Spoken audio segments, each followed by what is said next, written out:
सहरसा में असंतुष्ट होकर बिहार राज्य अराजपत्रित कर्मचारी महासंघ के आह्वान पर जिला मंत्री शरद कुमार के नेतृत्व में समाहरणालय गेट पर कर्मचारियों के विरुद्ध बिहार सरकार के बजट की प्रतियां को जलाकर विरोध प्रदर्शन किया गया। ये जब से चुनाव बिहार सरकार का ये चुनाव समाप्त हुआ और नई सरकार बनी है और सरकार से जो हम कर्मचारी मजदूर श्रमिक वर्ग उम्मीद जताए थे कि नया सरकार का गठन होगा और वो हम सभी कर्मियों के लिए कुछ नया सौगात लेके आएंगे, लेकिन उन्होंने ऐसा किया है कि जो अशोक चौधरी कमेटी की अनुशंसा हुई थी संविदा कर्मियों के लिए पूर्व में कि उनकी नौकरी 60 साल तक नियमित होगी, लेकिन ऐसा नहीं करके बिहार सरकार ने 5 फरवरी को एक आदेश निर्गत कर दिया है जिसमें कि उनको बेवजह बिना किसी कारण से कभी भी सेवा उनकी समाप्त की जाएगी। सहरसा में अपराधियों ने फिल्मी स्टाइल में गोलीबारी जैसी घटना करते हुए एक युवक को गोली मारते हुए जबरन उसी घर से नवविवाहित एक युवती को उठाकर फरार हो गया। मामला सदर थाना क्षेत्र के कृष्णा नगर वार्ड नंबर 22 का है। आपको बता दें कि देर रात युवती अपने परिवार के साथ गहरी नींद में सोई हुई थी। उसी दौरान अपराधी उनके घर में प्रवेश किया। वहीं आहट सुनकर परिवार के लोग भी जग गए और अपराधी को पकड़ लिया। उसके बाद अपराधी ने अपने गुर्गे को फोन करके बुला लिया और दर्जनों राउंड गोली चलाते हुए पूरे मोहल्ले में दहशत फैलाते युवती के भाई को गोली मारकर फरार हो गए। वो एक आदमी हमारे घर में घुस गया था, हम लोग सोए हुए थे। जब इसका आवाज़ सुबह कि वो घुसा हुआ है तो हम जगे और उसे देखे कि मेरी बहन की तरफ जा रहा था, तो उसे पकड़ के बंधक बना लिए और वो जो है सो इसी बीच में अपने दोस्तों को फ़ोन करके 20-25 आदमी को बुला लिया और हथियार के दम पे मेरी बहन उठा लिया गया, जिसमें लड़की का भाई भी गंभीर रूप से जख्मी है। पूरा क्या मामला है पुलिस का? हाँ, ये हमें भी जानकारी हुई है। थाना प्रभारी ने सूचना दिया था। ये लड़की मनीषा कुमारी है, इसकी शादी हो चुकी थी सिंधी बख्तियारपुर पुरैनी में 2-3 महीना पहले। वो आई हुई थी BA पार्ट 1 के एग्जाम लिखने के लिए। एक लड़का है। प्रयागराज के हंडिया कोतवाली क्षेत्र के अंतर्गत आने वाले ग्राम सभा लालापुर टेला गांव में हैंडपंप में उतर रहे करंट की चपेट में आने से एक युवक की मौत होने का मामला प्रकाश में आया है। आपको बता दें कि लाला का पूरा टेला गांव निवासी श्याम कुमार वर्मा पुत्र रामपति वर्मा उम्र 23 वर्ष गुरुवार की दोपहर लगभग 12 बजे नहाने के लिए जैसे ही हैंडपंप पर समरसेबल चालू करने के बाद हैंडपंप पानी भरने के लिए गया तो देखा कि हैंडपंप का पाइप टूटा हुआ था। जब वो पाइप जोड़ने के लिए गया तो हैंडपंप के पाइप में उतर रहे करंट की चपेट में आने से युवक की मौके पर ही दर्दनाक मौत हो गई। वहीं बिजली की चपेट में आने से मौत की सूचना पर बिजली विभाग के कई कर्मचारी और ग्राम प्रधान मौके पर पहुंच गए और उचित कार्यवाही का आश्वासन देते हुए वहां से चले गए।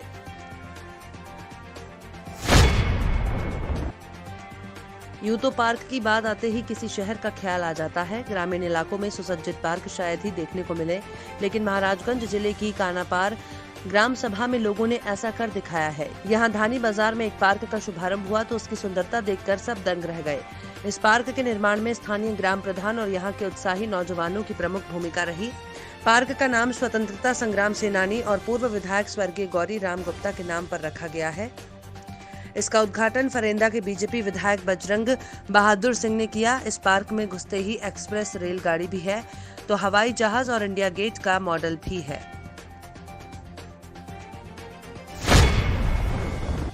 कौशाम्बी में बंदरों के आतंक से भयभीत हुए ग्रामीण बताते चलें कि विकासखंड कड़ा के दौलतपुर कसार में बंदरों के आतंक से भयभीत होकर ग्रामीण घरों से बाहर निकलने में मजबूर है। दौलतपुर कसार में बंदरों के आतंक से परेशान होकर ग्रामीण इस कदर सहमे हुए हैं कि लोगों का घरों से निकलना दुभर हो गया। आए दिन सैकड़ों बंदर उत्पात मचाते हैं। जहां बंदरों के आतंक का शिकार बने मोहम्मद वसीम 30 वर्ष पुत्र स्वर्गीय मोहम्मद शगीर जो कि अपने घर के बाहर बैठे थे, तभी अचानक बंदरों ने उनके ऊपर हमला कर दिया। तभी शोर शराबा सुनकर पास पड़ोस के लोगों ने बीच बचाव के लिए दौड़े। लोगों को आते देख बंदर उन्हें छोड़कर भाग गए। वो बुरी तरह जख्मी हालत में परिवार के लोगों ने निजी अस्पताल पहुंचे जहां उनका इलाज चल रहा है।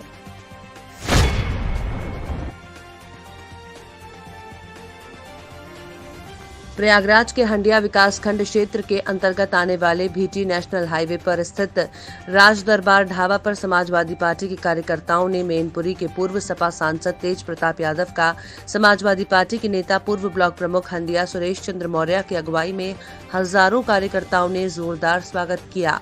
आपको बता दें कि पूर्व विधायक हंडिया महेश नारायण सिंह की 8वीं पुण्यतिथि के अवसर पर हंडिया कस्बा स्थित मानस हॉल में आयोजित श्रद्धांजलि समारोह में हिस्सा लेने के लिए मैनपुरी के पूर्व सांसद तेज प्रताप यादव जा रहे थे। जब वो भीटी स्थित राज दरबार ढाबा पर पहुंचे थे कि सुरेश चंद्र मौर्य की अगुवाई में कार्यकर्ताओं ने माला पहनाकर जोरदार स्वागत किया।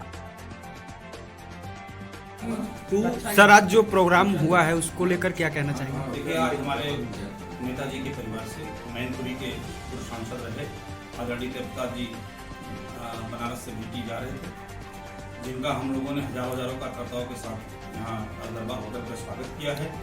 और इस स्वागत कार्यक्रम में जितने लोग आज हमारा सहयोग किए हैं और जितने कार्यकर्ता हमारे पार्टी के बड़े नेता लोग आए हैं, उनका हम दिल से आभार करते हैं। आज हंडिया विधानसभा में समाजवादी पार्टी के राष्ट्रीय अध्यक्ष माननीय अखिलेश यादव जी के भतीजे मैनपुरी के पूर्व सांसद माननीय तेज प्रताप यादव जी का आगमन हो रहा था। हम कार्यकर्ताओं को जानकारी हुई तो हमारे हंडिया ब्लॉक के पूर्व ब्लॉक प्रमुख सुरेश चंद्र मौर्य जी ने फोन किया। हंडिया के पूर्व विधायक आदरणीय महेश नारायण सिंह जी की पुण्यतिथि का अवसर पे वो यहाँ पे मुख्य अतिथि बन करके आ रहे हैं। बाकी ये पुण्यतिथि का अवसर है, बाकी ऐसा कोई अन्य राजनीतिक कार्यक्रम उनका तेज प्रताप जी का नहीं है। ये पुण्यतिथि महेश नारायण सिंह विधायक जी के छठी है, शायद 8वें पुण्यतिथि के अवसर पे वो आज आ रहे हैं यहाँ पे मुख्य अतिथि बन करके। सर, पूरे उत्तर प्रदेश में समाजवादी पार्टी की लहर चल रही है। सहरसा के विभिन्न थाना क्षेत्रों में अपराधियों द्वारा लगातार हो रहे रुपए छिनतई जैसी लूट की घटना को लेकर एसपी लिपि सिंह ने जिले के सभी बैंक अधिकारियों के साथ एक अहम मीटिंग की, जिसमें एसपी लिपि सिंह द्वारा बैंक अधिकारी सहित सीएसपी संचालकों को कई दिशा निर्देश दिए गए।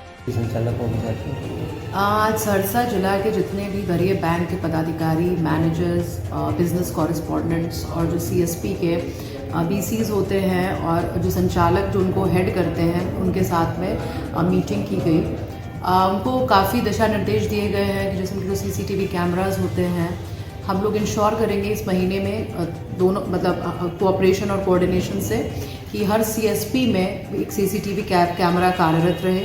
साथ में मैं अपील करती हूँ कि जब भी किसी को भी बहुत बड़ा मतलब जो भी कैश अमाउंट अगर ज़्यादा है तो इमीडिएटली थाना को फ़ोन करें और बताएं कि कहाँ से कहाँ जाना है, तो हम लोग उसको सुरक्षा देना ये हमारी जिम्मेदारी होगी। और भी अन्य बिंदु जैसे कि जो पेट्रोलिंग है, गश्ती है, या फिर जो बैंक के गार्ड्स हैं, या फिर जो बैंकों के द्वारा जो जागरूकता जो फ्लैक्स शीट वगैरह पे लगाया जाता है, सावधान किया जाता है, वो सब पे चर्चा हुई।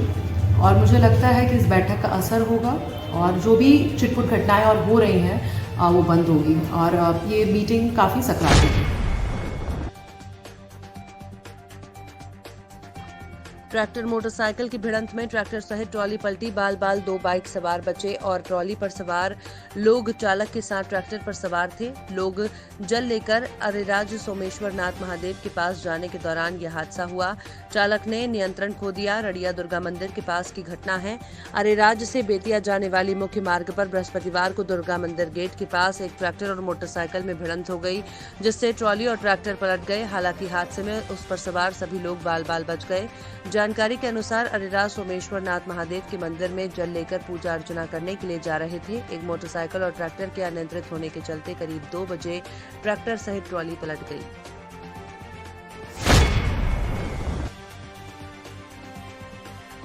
झांसी के कलेक्टर गांधी सभागार में कोविड वैक्सीनेशन का टीकाकरण शुरू किया गया है, जिसकी शुरुआत जिलाधिकारी झांसी आंध्रा वामसी और मंडल आयुक्त सुभाष चंद्र शर्मा ने कोविड वैक्सीन का टीका लगवाकर टीकाकरण अभियान की शुरुआत की, जिसमें राजस्व विभाग, विकास विभाग, नगर निगम, कमिश्नरी विभाग के सभी लोगों का वैक्सीनेशन टीकाकरण अभियान चला और विगत 4 हफ्तों से कोरोना वैक्सीनेशन ट्रायल चल रहा है, जिसमें झांसी से 33 स्थानों पर लोगों को कोविशील्ड और कोवैक्सीन लगाई गई।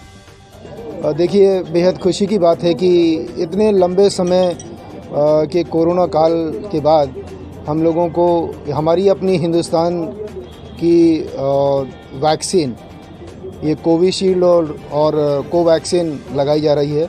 आज यहाँ झांसी में 33 स्थानों पर ये वैक्सीन लगी है।